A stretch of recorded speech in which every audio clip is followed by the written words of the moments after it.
Целосна, транспарентна, непристрасна истрага без селективност е првото од 11 барања на платформата на граѓански организации за борба против корупцијата.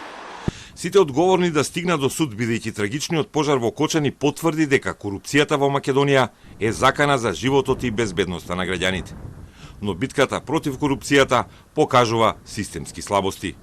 Општиот наратив околу целиот случај со трагедијата во Кочани е дека системот затајува поради системска корупција и коруптивни дејствија кои се надоврзуваат едно на друго.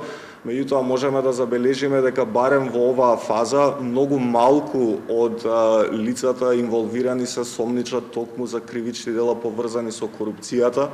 И тоа е уште една последица од измените на кривичниот законник, меѓутоа и последица на долгогодишната ниска и блага казнена политика која државата има во поглед на корупцијата.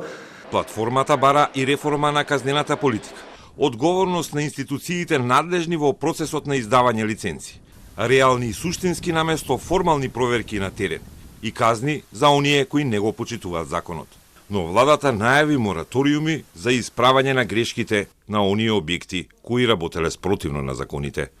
Не само што ќе се стават времено објектите или дејностите во мирување додека не се усогласат, туку и за сите оние што сега ќе се утврди дека се неусогласени, тие и ќе се казнат заради тоа што континуирано не ги почитувале правилата и довеле до потенцијален ризик за нивните потрошувачи.